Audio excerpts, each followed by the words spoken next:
जय हिंद साथियों। चलिए आज बीपीएससी टीआरई 1, टीआरई 2 और टीआरई 3 में आपका जितने भी साइंस से प्रश्न आपका पूछा गया था उन सभी प्रश्नों को हम हल करेंगे और इसमें आपका सोर्स का भी बात करेंगे। साथ ही में यह क्लास जो आपका है वो बीपीएससी टीआरई 4 के लिए तो महत्वपूर्ण है ही, साथ में आपका 71वीं बीपीएससी का जो स्टूडेंट है उसके लिए भी महत्वपूर्ण है, क्योंकि यहाँ का प्रश्न आपके एग्जाम में पूछ दिए जाते हैं। तो चलिए हम इस क्लास को स्टार्ट करते हैं। क्वेश्चन का फर्स्ट है कि न्यूटन की गति के दूसरे नियम के अनुसार किसी वस्तु का त्वरण सीधे अनुपातिक होता है। तो ये आप लोग क्लास 9th में पढ़े होंगे या क्लास 11th में पढ़े होंगे। ठीक है, आप पढ़े होंगे कि फोर्स जो होता है वो डायरेक्टली प्रोपोर्शनल टू एक्सेलरेशन होता है। ठीक है, इसी को आप हटाते हैं प्रोपोर्शनली कांस्टेंट, यहाँ आपका आता है एम आता है। ठीक है, तो आपका हो जाता है एफ बराबर एम इंटू ए। ठीक है, यही आपका न्यूटन्स का सेकेंड लॉ है। हालांकि ये है आपका न्यूटन का सेकेंड लॉ, इसी को हम सिंप्लीफाई करते थे, ये आपका आता है एफ बराबर एम ए। तो यहाँ पर देख सकते हैं जब आपका इसको उल्टा कीजिएगा तो आपका क्या आएगा, m इंटू ए बराबर क्या आएगा, f आएगा। ठीक है, और ये m क्या है, कांस्टेंट है। यहाँ से हम कह सकते हैं ए जो है डायरेक्टली प्रोपोर्शनल टू क्या है, f है। ठीक है, उसका उल्टा भी हम कर सकते हैं, या ये कह सकते हैं फोर्स जो है वो डायरेक्टली प्रोपोर्शनल टू क्या है, एक्सेलरेशन है, त्वरण है। तो ये किस ऑप्शन में है, तो आपका ऑप्शन नंबर बी हो जाएगा, बल पर लगने वाले वस्तु पर लगने वाले बल के अनुपातिक होता है। ठीक है, तो आपका ऑप्शन बी होगा। अब चलिए आगे बढ़ते हैं। आपका अगला क्वेश्चन है, क्वेश्चन आपका सेकेंड है। क्वेश्चन अगर आपका किसी वस्तु को स्थिर वेग पर बनाए रखने के लिए आवश्यक बल है, किसी वस्तु को स्थिर वेग पर बनाए रखने के लिए आवश्यक बल को क्या कहते हैं, तो इसे हम शुद्ध बल कहते हैं। ठीक है, आपका ऑप्शन ये होगा। नेक्स्ट आपका क्वेश्चन है, क्वेश्चन ये पूछा गया था आपका कि यदि कार का द्रव्यमान 1500 किलोग्राम है तो कार का वेग 30 किलोमीटर प्रति घंटा से 60 किलोमीटर प्रति घंटा तक बढ़ाने के लिए क्या कार्य करना होगा। बहुत ही अच्छा प्रश्न है, और देखिए इस टाइप का क्वेश्चन आपके एग्जाम में आते हैं। ठीक है, तो आपको घबराना नहीं है, बहुत आसान क्वेश्चन है। देखिए आप एक चीज पढ़ेंगे क्लास 11th में कि टोटल वर्क डन। ठीक है, टोटल वर्क आपका क्या होता है, तो ये आपका होता है टोटल वर्क डन बराबर चेंज इन काइनेटिक एनर्जी। क्या होता है, चेंज इन काइनेटिक एनर्जी, यानी काइनेटिक एनर्जी क्या होता है, तो गतिज ऊर्जा होता है, यानी चेंज इन काइनेटिक एनर्जी यानी फाइनल काइनेटिक एनर्जी। ठीक है, final kinetic energy minus initial kinetic energy. ठीक है, इनिशियल काइनेटिक एनर्जी ये होता है। अब काइनेटिक एनर्जी का फॉर्मूला आप जानते हो क्या होता है, 1/2 mv²। ठीक है, ये हो गया फाइनल, माइनस इनिशियल क्या होगा 1/2 mv², जो यू ले लीजिए इनिशियल स्पीड u²। ठीक है, अब देखिए सब कुछ सही है। आप देखिए टोटल वर्क यहाँ से आपका निकल जाएगा 1/2 m को कॉमन कर लीजिए तो आपका जगह अंदर में क्या, capital v² minus small v²। ठीक है, और इसको भी आपको छोटा करना है तो इसको आप ऐसे लिख सकते हैं 1/2 m। ठीक है, v² माइनस u² लिख सकते हैं क्या, यानी v plus u into v minus you.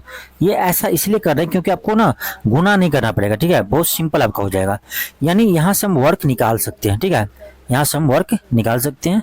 अब लेकिन यहाँ पर दिक्कत ये है कि ये वर्क किस में दिया है, जूल में दिया है। तो वर्क जूल में तभी आएगा जब आपका मास द्रव्यमान में हो, लेकिन ये जो आपका स्पीड है वो किस में दिया है, किलोमीटर पर आवर में दिया है, तो उसको आपको बदलना पड़ेगा मीटर पर सेकेंड में, तभी आपका ये जूल में आएगा।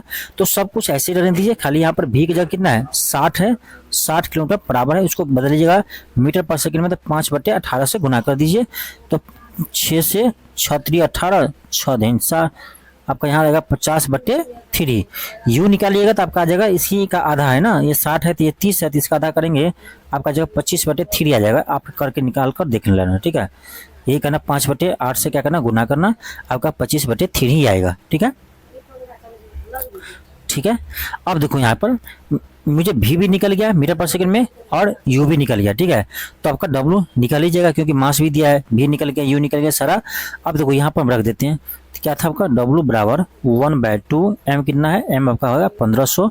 ठीक है, भी प्लस यू, तो भी कितना था 50/3 था, प्लस यू 25/3 था, इंटू क्या था आपका 50/3 भी माइनस 25/3 यू। ठीक है, यहाँ से आप काटिएगा तो कितना आएगा, ये 750 आएगा, तो 750। ठीक है, 750 गुने यहाँ क्या होगा 50 + 25 कितना होगा 75/3 3, यहाँ क्या है 50 में से 25 गया तो 25/3। ठीक है। अब तो क्या करना है, इसको काट दीजिए, 3 से काटिए, 25 दिया 75, 3 से यहाँ काट दिए तो क्या आएगा 3 दूनी 6, ठीक है, 3 दूनी 6, 3 पंचे 15 डैश आएगा। अब क्या कीजिए, इस सभी को मल्टीप्लाई कर दीजिए, इस सभी को मल्टीप्लाई कर दीजिए, आपका आंसर आ जाएगा। ठीक है, इस सभी को मल्टीप्लाई करने का आपका आंसर आ जाएगा कितना, ये जो आपका है ऑप्शन बी में ये आपका आ जाएगा। ठीक है, एक बार मल्टीप्लाई करके देखना, आपका ऑप्शन बी आ जाएगा। तो यहाँ पर एक चीज़ समझना था कि टोटल वर्क क्या होता है आपका, तो चेंज इन काइनेटिक एनर्जी होता है। काइनेटिक एनर्जी को हम हिंदी में बोलते हैं गतिज ऊर्जा। ठीक है, ये आप क्लास 11th में पढ़े होंगे। आगे चलिए देखते हैं आपका अगला क्वेश्चन है। अगला क्वेश्चन देखिए, ये तो बहुत बार रिपीट किया है, कार्य की इकाई क्या होता है, ऐसा यूनिट क्या होता है। ठीक है, कार्य यानी वर्क, ठीक है, क्या होता है तो जूल होता है, आपका ऑप्शन सी होगा। अगला क्वेश्चन देखिए आपका, अगला क्वेश्चन आपका है, पृथ्वी की सतह पर गुरुत्वाकर्षण के कारण त्वरण लगभग होता है, ये आपको याद ही होगा 9.8 मीटर पर सेकेंड स्क्वायर। ठीक है, करेक्ट देखा जाए तो आपका 9.8 ही होता है, हालांकि हम लोग एग्जाम में 10 मीटर पर सेकेंड स्क्वायर लेते हैं, लेकिन ठीक है, लेकिन आपका पूछ रहा है क्या लगभग, तो आप यही देंगे ऑप्शन सी होगा। ये भी आपका एनसीईआरटी के एग्जाम्पल से सीधे प्रश्न उठा लिया गया है। ठीक है, तो साइंस का जितने भी प्रश्न है सभी आपका एनसीईआरटी से ही आया हुआ है। मुझे समय मिलेगा तो सभी क्वेश्चन का भी सोर्स बताएंगे, जैसे आपका 17वीं बीपीएससी में आप देखेंगे कि साइंस का हम सोर्स आपको बताएं एनसीईआरटी से एक एक क्वेश्चन का, प्रत्येक क्वेश्चन का, इसी तरह से यहाँ भी आपको हम सोर्स बताएंगे। ठीक है, थोड़ा समय मिलता है तो ठीक है, फिर आप क्लास देख लीजिए। अगला क्वेश्चन देखिए आपका, ये तो एग्जाम्पल ही है एनसीईआरटी का। ठीक है, ये आपका एग्जाम्पल है एनसीईआरटी का, आगे आपको हम प्रूफ में दिखाएंगे दूसरा वीडियो में। ठीक है, सेम टू सेम एग्जाम्पल है। क्वेश्चन आपका ये है कि यदि दो वस्तुओं के बीच की दूरी दुगुनी कर दिया जाए तो उनके बीच गुरुत्वाकर्षण का बल क्या होगा। अब देखो सिंपल है, अब देखो ये मास आपका क्या है m1 है, और ये आपका मास क्या है m2 है, बीच की दूरी क्या r है।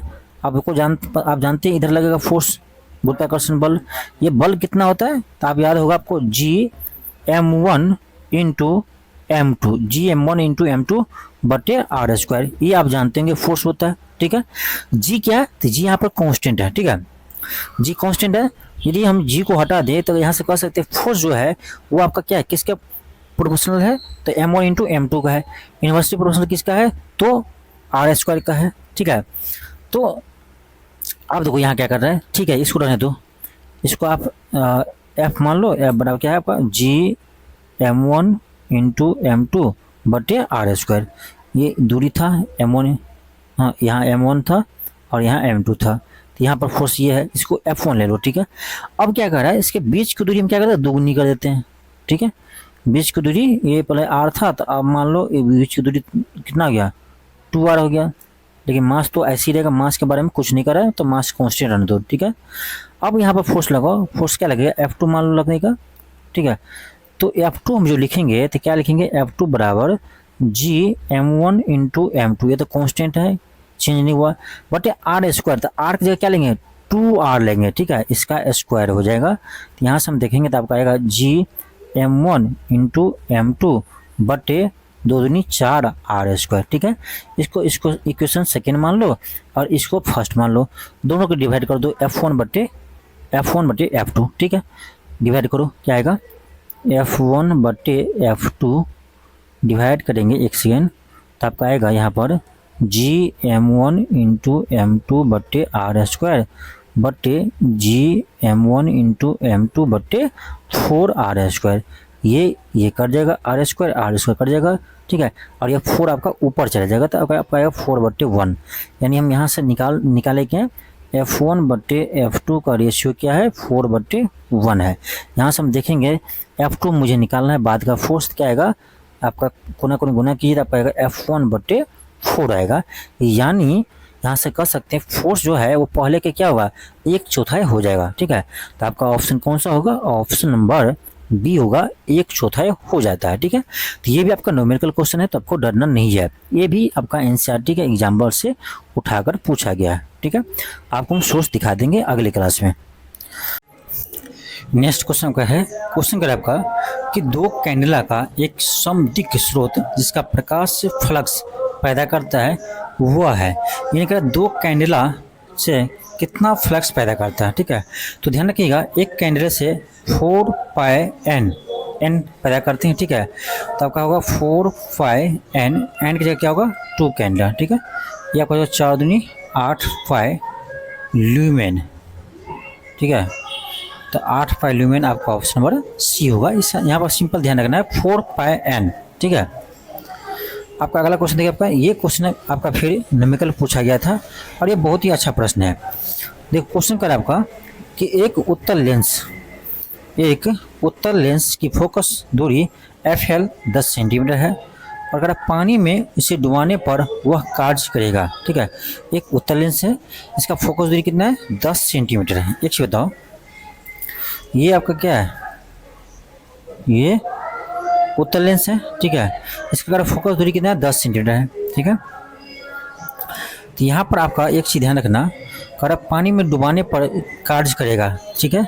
अब यहाँ देखो एक फार्मूला आप पढ़े होंगे 1/f बराबर μ2 माइनस μ1 बटे μ1 इंटू 1/r1 माइनस 1/r2। ये फार्मूला आप क्लास 12th में पढ़े होंगे, ठीक है। ऑप्टिक्स एक चैप्टर है उसमें, ठीक है। अब देखो ये क्वेश्चन बनेगा कैसे। ये जो आपका फोकल दूरी आपका दिया है 10 सेंटीमीटर, तो यहाँ पर जो है R1 और R2 ना दोनों का मान आपका हो जाएगा 10 सेंटीमीटर, ठीक है। लेंस है, ध्यान रखना कितना होगा 10 सेंटीमीटर हो जाएगा। और μ1 कितना है 1 हो जाएगा और μ2 पानी में डालेंगे, μ2 पानी का आपका अपवर्तन कितना होता है 4/3 होता है, ठीक है। अब सभी के मान इसमें रख दो, आपका आंसर आ जाएगा, ठीक है। अब देखो 1/f बराबर μ2 तो 4/3 माइनस 1 μ1 बटे 1, ठीक है।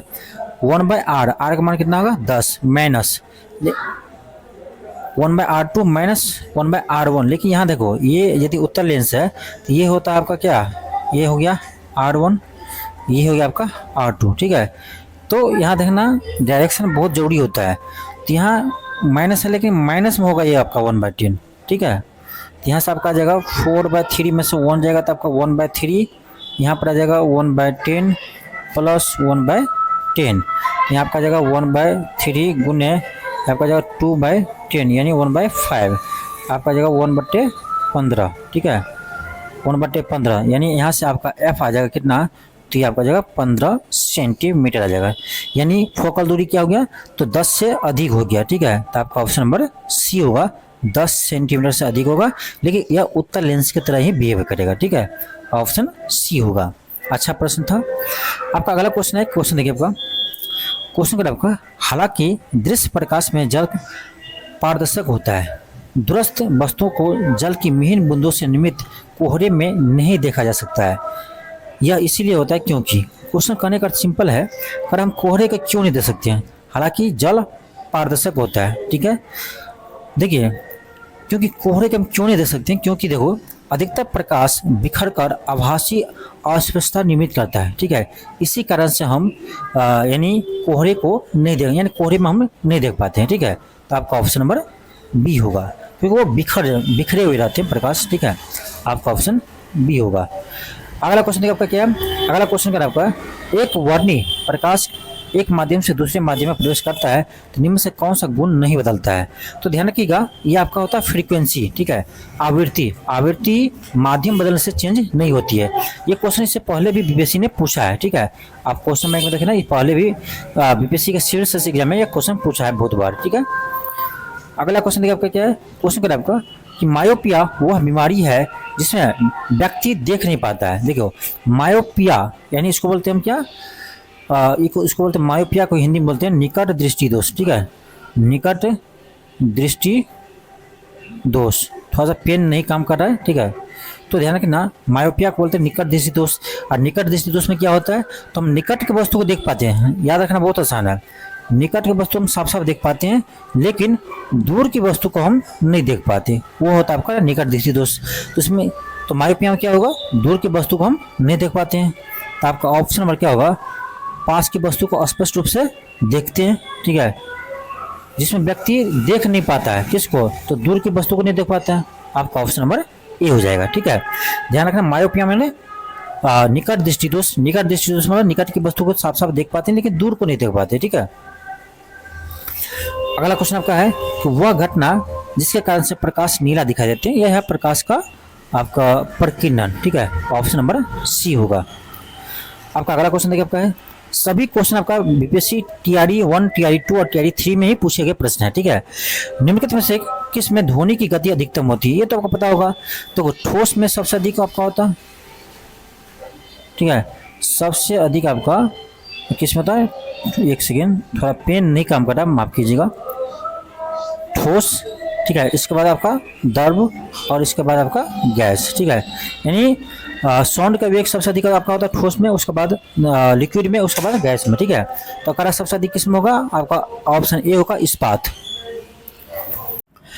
आपका नेक्स्ट क्वेश्चन आपका है, क्वेश्चन कर आपका कि एक विद्युत फ्यूज किस प्रभाव पर कार्य करता है, तो ये करता आपका ध्यान रखिएगा विद्युत धारा का ऊष्मीय प्रभाव। ठीक है, विद्युत धारा का ऊष्मीय प्रभाव पर कार्य करता है। ठीक है, अब देखिए ऊष्मीय प्रभाव आपका ऑप्शन नहीं है लेकिन तापीय प्रभाव तो है, आपका ऑप्शन नंबर सी हो जाएगा। विद्युत धारा का तापीय प्रभाव यानी ऊष्मीय प्रभाव पर विद्युत फ्यूज काम करता है। ठीक है, चलिए आगे देखते हैं। आपका अगला क्वेश्चन है, क्वेश्चन आपका है कि विद्युत चुंबक का कोर बनाने के लिए समानतः उपयोग की जाने वाली सामग्री है, तो ये करते नर्म लोहा का उपयोग करते हैं। ठीक है, आपका ऑप्शन ये होगा। देखिए सभी क्वेश्चन आपका एनसीईआरटी से ही है, आपको हम प्रूफ जल्दी ही दिखाने वाले हैं, जिससे आपका 17वीं बीपीएससी का आपको प्रूफ दिखाए हैं कि एक एक क्वेश्चन आपका एनसीईआरटी से है। इसी तरह से आपको हम ये सभी क्वेश्चन जो आपका टीआरई 1 से लेकर 3 तक जितने भी क्वेश्चन पूछा है साइंस का, उसका भी आपको हम एक वीडियो में आपको हम सोर्स दिखाएंगे एनसीईआरटी से। ठीक है, फिलहाल क्लास देख लीजिए। क्वेश्चन है निम्न में से कौन सा गैर अहोमिक प्रतिरोध का प्रतिनिधित्व करता है। ठीक है, गैर अहोमिक कौन सा है, तो देखो ये आपका जो ऑप्शन नंबर बी हो जाएगा, टॉर्च बल्ब। ठीक है, ऑप्शन बी होगा। आपका अगला क्वेश्चन है, क्वेश्चन कर रहा है एक सीधी विद्युत धारावाही चालक के चारों ओर चुंबकीय रेखाएं होती है। ठीक है, देखो ये आपका करंट करिंग वायर है। अब देखो आपको पता करंट करिंग वायरिंग है, इससे आपका क्या होगा, मैग्नेटिक फील्ड भी उत्पन्न होगा। ठीक है, क्या होगा, मैग्नेटिक फील्ड भी उत्पन्न होगा। ठीक है, तो करा क्या होगा, तो समांतर होता है। ठीक है, समांतर रेखाएं होती है, आपका ऑप्शन नंबर ए होगा। ठीक है, समांतर रेखा होती है, आपका ऑप्शन नंबर ए होगा। ठीक है, ये देखो ये भी क्वेश्चन आपका एनसीईआरटी का ही है। ठीक है, एनसीईआरटी का क्वेश्चन है। आपका अगला क्वेश्चन है, ये तो आपका एनसीईआरटी का एग्जाम्पल है, आप जाओ क्लास 10th का आप एनसीईआरटी को उठाना। ठीक है, क्लास 10th का उसमें देखना फिजिक्स से एक क्वेश्चन आपका सेम एग्जाम्पल से उठा लिया है। ठीक है, आपको दिखाएंगे बहुत जल्द, तो एग्जाम्पल से क्वेश्चन उठा लिया गया है। क्वेश्चन कर निम्नलिखित में से कौन सा शब्द किसी सर्किट में विद्युत शक्ति का प्रतिनिधित्व नहीं करता है, यानी कौन सा विद्युत शक्ति को नहीं बताता है। तो याद रखिएगा, आपको बता चुके हैं बार बार कि पावर जो आपका होता है, एक फॉर्म आपका होता है वी स्क्वायर बट्टे आर होता है। ठीक है, अब दूसरा निकालिएगा आपका आएगा आई स्क्वायर इंटू आर आएगा, तीसरा आपका आएगा क्या, तो v इंटू आई आएगा। ठीक है, ये 3 आपका पावर का फॉर्मूला होता है और 3 के अलावा जो भी है वो आपका नहीं होगा। इसमें देख लीजिए कौन है, तो v इंटू आई है, ये तो होता है। आई स्क्वायर इंटू आर ये भी होता है, लेकिन आई आर स्क्वायर नहीं होता है। ठीक है, तो आपका ऑप्शन नंबर बी हो जाएगा जो गलत है। तो ये एनसीईआरटी का ही क्वेश्चन है, एग्जाम्पल सहित आपका ऑप्शन सहित। ठीक है, आपका अगला क्वेश्चन देखिए क्या है, क्वेश्चन कर आपका कि निम्न में से कौन सी विद्युत चुंबकीय तरंग नहीं है, कौन विद्युत चुंबकीय तरंग नहीं है। तो देखिए अल्फा किरण है, गामा एक्सरे,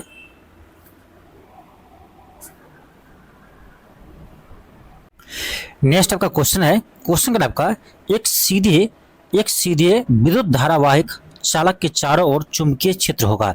देखिए आप क्लास 12th में पढ़े होंगे, ये आपका करंट करिंग वायर है। ठीक है, ये सीधी है और इसके द्वारा कहेगा आपका कि यहाँ पर मैग्नेटिक फील्ड क्या होगा। ठीक है, देखो आप पढ़ेंगे यहाँ पर, तो यहाँ पर आपका मैग्नेटिक फील्ड जो होगा ये आपका ऐसे होगा, एक सेकेंड, ये आपका एक संकेंद्रण वृत्त की तरह होगा। ठीक है, संकेंद्रण वृत्त की तरह होगा। ठीक है, ऐसे तो मैग्नेटिक फील्ड कैसे होगा, आपका संकेंद्रण वृत्त की तरह होगा। ठीक है, तो आपका ऑप्शन नंबर सी होगा। ठीक है, ऑप्शन नंबर सी होगा। आपका अगला क्वेश्चन है, क्वेश्चन का आपका निम्नलिखित में से कौन सा शब्द किसी सर्किट में विद्युत शक्ति का प्रतिनिधित्व नहीं करता है, यानी कौन सा है जो विद्युत शक्ति को नहीं बताता है। अब देखो ये आपका एनसीईआरटी का सेम टू सेम एग्जांपल से प्रश्न उठा लिया गया है, एनसीईआरटी क्लास 10th में जाकर देखिएगा। अब देखो आप जानते होंगे कि पावर क्या होता है, पावर जो आपका होता है P बराबर वी स्क्वायर बट्टे आर होता है। ठीक है। वी स्क्वायर बट्टे आर होता है, एक ध्यान रखिएगा। दूसरा आप याद रखिएगा आई स्क्वायर इंटू आर होता है, ये भी पावर का ही फॉर्मूला है। और पी बराबर आपका वी इंटू आई होता है, ये भी पावर का ही फॉर्मूला है, ठीक है। तो ये तीनों छोड़कर जो होगा वो नहीं होगा। तो वी इंटू आई तो होता है, आई स्क्वायर इंटू आर होता है, लेकिन आई इंटू आर स्क्वायर नहीं होता है, ठीक है। तो आपका ऑप्शन नंबर बी हो जाएगा जो गलत है। आपका अगला क्वेश्चन देखिए क्या है। अगला क्वेश्चन क्या है आपका, निम्नलिखित में कौन सी विद्युत चुंबकीय तरंग नहीं है। तो अल्फा किरण जो है वो विद्युत चुंबकीय तरंग नहीं है। आपका नेक्स्ट क्वेश्चन है, कह रहा है नाभिकीय रिएक्टरों में D2O का उपयोग किया जाता है। तो मंदक के रूप में, ठीक है। आपका ऑप्शन नंबर सी होगा, मंदक के रूप में हम D2O का प्रयोग करते हैं, ठीक है। आपका अगला क्वेश्चन है, क्वेश्चन कर आपका किसी विखंडीय द्रव का कांतरिक द्रव्यमान होगा। तो आपका ऑप्शन नंबर बी होगा, श्रृंखला अभिक्रिया हेतु आवश्यक न्यूनतम द्रव्यमान, ठीक है। आपका ऑप्शन बी होगा। अगला क्वेश्चन आपका है कि एक प्रिंटर की गुणवत्ता किससे निर्धारित होती है। तो आपका ऑप्शन सी होगा, बिंदु प्रति इंच। ऑप्शन सी होगा, बिंदु प्रति इंच। नेक्स्ट क्वेश्चन आपका है, क्वेश्चन कर आपका कि निम्नलिखित में से कौन सा फोटो इलेक्ट्रिक उपकरण डिजिटल अनुप्रयोगों के लिए सबसे उपयुक्त है। तो ये आपका फोटो वोल्टेइक सेल, आपका ऑप्शन नंबर ए होगा, ठीक है। Photovoltaic cell option A होगा। अब देखिए क्वेश्चन आपका बीपीएससी क्लास 9 to 10 आपका टीआरडी वाले एग्जाम पूछा गया था। और यही प्रश्न देखिए आपका इससे पहले कब पूछा गया था। यही आपका सेम टू सेम प्रश्न आपका ये कब पूछा गया है। तो ये आपका 68वीं बीपीएससी में पूछा गया है, ठीक है। देख सकते हैं, निम्नलिखित में से कौन सा फोटो इलेक्ट्रिक उपकरण डिजिटल अनुप्रयोग में सबसे उपयुक्त है। तो क्या होगा, फोटो वोल्टेइक सेल होगा। सेम क्वेश्चन है दोनों, तो ये क्वेश्चन रिपीट करते हैं, ठीक है। तो आज की क्लास यहीं तक रहने देते हैं, क्योंकि ठीक है इसमें अभी जितने भी क्वेश्चन करवाए हैं सारा क्वेश्चन आपका फिजिक्स का पूछा हुआ प्रश्न है। और आपको अगले क्लास में हम कोशिश करेंगे आपका कि केमिस्ट्री और बायो का क्वेश्चन एक ही क्लास में करवा दें, ठीक है। केमिस्ट्री और बायो का क्वेश्चन आपका एक ही क्लास में करवा देंगे, और लास्ट में तीनों को कंबाइंड करके आपका एक क्लास करवा देंगे, जिसमें आपका पूरे साइंस आपका एक ही वीडियो में मिल जाएगा। तो देखो अभी छोटा क्लास इसलिए करवाते हैं क्योंकि आप लोग आसानी से पढ़ सके, ठीक है। और इसमें आसान भी होता है पढ़ने के लिए, अब मुझे पढ़ाने में भी आसान होता है, क्योंकि मुझे कम समय में आपको पढ़ा देते हैं। फिर आपका अगले क्लास लेके आएंगे जिसमें आपका केमिस्ट्री और बायो का दोनों क्वेश्चन शामिल रहेगा, ठीक है। तो इस क्लास को आप देखिए और वीडियो को भी अधिक से अधिक शेयर कीजिए। चलिए मिलते हैं नेक्स्ट क्लास में, आज के लिए इतना ही। थैंक यू, धन्यवाद।